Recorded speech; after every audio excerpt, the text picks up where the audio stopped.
E aí? No mundo dos dados, no fundo, tudo se resume a uma única coisa.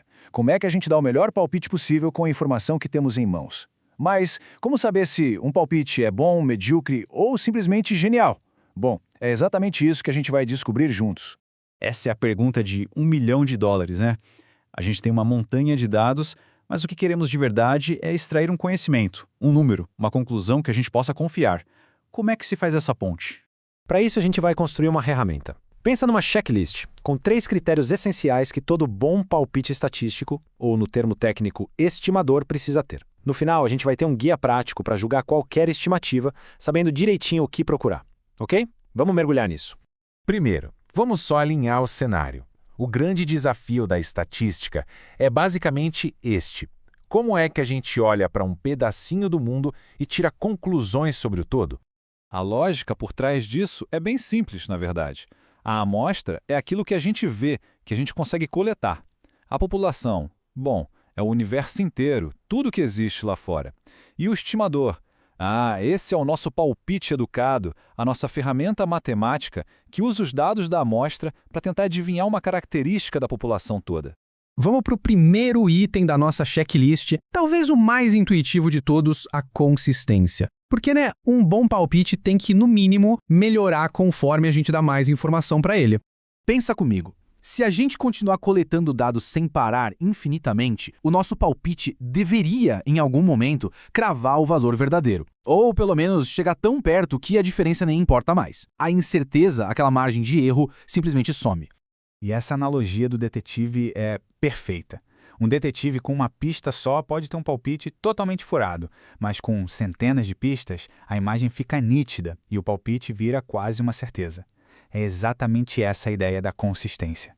E a matemática por trás é linda de ver. Dá uma olhada aqui. Tá vendo esse μ na fórmula da variância? Ele é o tamanho da nossa amostra. E como ele está no denominador, dividindo, quanto mais dados a gente coleta, maior fica esse m, e a variância, que mede o espalhamento dos palpites, vai diminuindo. É como se o funil fosse se fechando e o nosso palpite ficasse cada vez mais cravado no alvo. Ok, segundo item da lista. Esse é um conceito um pouco mais sutil, mas, nossa, é poderoso demais. Suficiência. A ideia aqui é usar a informação da forma mais inteligente possível. Agora, imagina o seguinte, e se você pudesse pegar gigabytes de dados e resumir tudo em 1 ou 2 números, sem perder absolutamente nada de informação importante sobre o que você quer estimar? Pois é, esse resumo perfeito é o que a gente chama de estatística suficiente. É a arte de comprimir ao máximo sem perder conhecimento. Essa frase captura a alma da coisa. Se uma estatística, que a gente chama aqui de T, é suficiente, significa que ela sugou tudo o que os dados tinham para dizer sobre o nosso parâmetro de interesse, o tal do θ. Depois que você tem o T, pode jogar o resto dos dados brutos fora, porque para essa tarefa eles viraram redundantes. Tá, mas como é que a gente acha esse resumo perfeito? Tem uma receita bem elegante para isso. O critério é de fatorização. Passo 1. A gente monta uma coisa chamada função de verossimilhança. Pensa nela como uma máquina que diz o quão prováveis são os dados que a gente coletou para cada valor possível do nosso parâmetro. Passo 2. E aqui que a mágica acontece.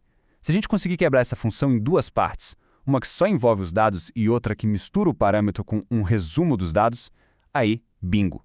E o passo 3. Esse resumo, o jeitinho que os dados aparecem nessa segunda parte, essa é a nossa estatística suficiente. E o mais legal é que, para um monte de distribuições que a gente usa no dia a dia, a estatística suficiente é algo super simples. Para binomial e para Poisson, é só a soma dos valores. Para normal, a gente precisa da soma e da soma dos quadrados. Não precisa guardar todos os dados, só esses resumos. Isso sim é eficiência. Isso nos leva direto para o nosso terceiro e último item da checklist, a eficiência. Se consistência é sobre acertar o alvo no longo prazo e insuficiência é sobre usar toda a informação, eficiência é sobre ser o palpite mais preciso que existe. Pense em 2 arqueiros. Os 2 são consistentes, na média, eles acertam o centro do alvo. Mas o mais eficiente é aquele cujas flechas ficam todas agrupadinhas bem perto do centro. Em estatística, isso significa ter a menor variância possível. É o estimador que, em média, erra por menos. Vamos ver essa comparação rápida. Os 2 estimadores, A e B, acertam o alvo em média. Mas olha só a variância, o agrupamento das flechas. O estimador A tem uma variância menor. Os palpites deles são menos espalhados, mais confiáveis. A escolha aqui é óbvia, né? A gente quer o estimador A. Ele é o mais eficiente. E olha que interessante, existe um limite para a perfeição. O limite de Kromer-Hall é tipo o recorde mundial da precisão. Ele estabelece o piso teórico para a variância. Nenhum estimador bem comportado consegue ser mais preciso que isso. Se um estimador atinge esse limite, pronto, ele é o melhor que pode existir. Então, beleza, a gente já tem nossa checklist: consistência, suficiência e eficiência. Mas será que existe um método, tipo uma chave mestra, que já entrega um estimador com todas essas qualidades de fábrica? E a resposta é, na maioria das vezes, sim. Apresento a vocês o Estimador de Máxima Verossimilhança, ou EMV. A ideia dele é genial de tão simples. Ele só escolhe o valor do parâmetro que torna os dados que a gente observou os mais prováveis possível. E o resultado é um estimador com propriedades fantásticas, principalmente quando a gente tem bastante dado. E aqui a gente vê porque o EMV é o queridinho de tanta gente. Para amostras grandes, ele é consistente, ou seja, acerta o alvo. Ele é assintoticamente eficiente, o que significa que ele atinge a máxima precisão teórica. Ele se torna normalmente distribuído, o que ajuda horrores na hora de construir intervalos de confiança. E, como a gente viu, ele naturalmente se baseia nas estatísticas suficientes. Ele simplesmente passa em todos os testes da nossa checklist. Resumindo a ópera, se você tem dados suficientes, o estimador de máxima verossimilhança não é só um estimador bom.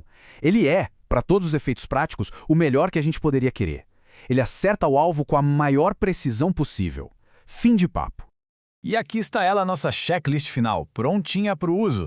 Da próxima vez que alguém apresentar uma estimativa, um número, uma análise, você pode fazer essas 3 perguntas. Primeiro, isso melhora com mais dados? Segundo, isso aproveita toda a informação que estava disponível? E terceiro, de todas as opções, essa é a mais precisa, a que erra menos. Só com isso a gente ganha um poder imenso para avaliar a qualidade de qualquer análise estatística que aparecer pela frente.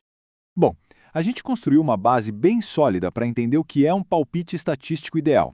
Mas isso, claro, abre uma nova porta de perguntas. O que acontece quando os nossos modelos não são perfeitos? Ou quando os dados são todos bagunçados? Saber o que faz um bom estimador é o primeiríssimo passo para a gente conseguir navegar com mais confiança nesse oceano de incertezas que é o mundo real.